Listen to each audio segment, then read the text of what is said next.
सद्गुरू हे करण्याकरता ही सेवा साध्य करून घेण्याकरता आपल्याला सद्गुरूची गरज आहे. सद्गुरूची नितांत गरज आहे. कारण सद्गुरू जर नसेल जीवनामध्ये तर आपल्याला काही साध्य होणार नाही. आणि प्रत्येक माणसाला सद्गुरूची गरज आहे. पुढे ते सांगतात, पाहे का दूध पवित्र आणि गोड, पाशी त्वचेत या पदरा आड, परी ते अभेरून गोचिड, अशुद्ध कायाने शिवली. नाही का? आपली काय अवस्था झाली माऊली म्हणतात की आपण म्हणजे काय की एखाद्या घोषणाप्रमाणे आपला भगवान परमात्मा आपल्या जवळ असतानाही भगवान परमात्म्याचं आपल्याला दर्शन होत नाही. हीच खरी दुर्दैवाची बाब आहे खऱ्या अर्थात. नाही का? कैसा आत्मा भगवान परमात्मा आपल्या हृदयामध्ये आहे पण त्याची आपली भेट होत नाही.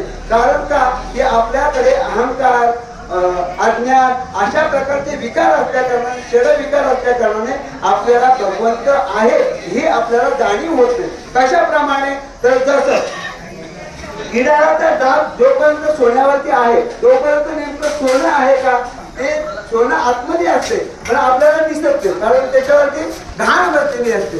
तेव्हा ती घाण काढली किडाचा जो जर निघाला का आतमध्ये शुद्ध सोनच आहे. तसं आपल्यामधलं अज्ञान जे आहे हे बाहेर पडलं की आपल्याला खरा भगवंत प्राप्त होतो.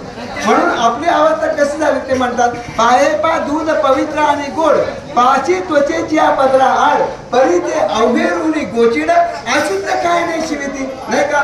ते गायीच्या काशेला गायीच्या सरातून दूध निघत असतो पण त्या सराला एखादी गोचिड चिटकलेलं असतं. ते गोचिड चिटकलेलं असतं. त्या गोचिडाचा उपभोग दुधाचा उपभोग फक्त वासराला मिळतं पण गोचिडाला ते पवित्र दूध मिळत नाही. का मिळत नाही तर मुक्ती गोचिडाची असल्या कारणाने त्याला ते मिळत नाही. तशी ईश्वरी सत्ता आपल्यामध्येच आहे. नाही का? आपल्यामध्येच आहे पण आपल्यामध्ये असून जर तिचा उपभोग होत नसेल तर मग आपण त्या गोचिडाप्रमाणेच आहे. नाही का?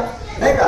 म्हणून ते अशुद्ध का जेवण करत नाही करणार नाही गोचिड. तसं आपल्या जीवनामध्ये काही अशुद्ध गोष्टी होत असतात. आपल्या जीवनामध्ये काही असे अनेक प्रकारचे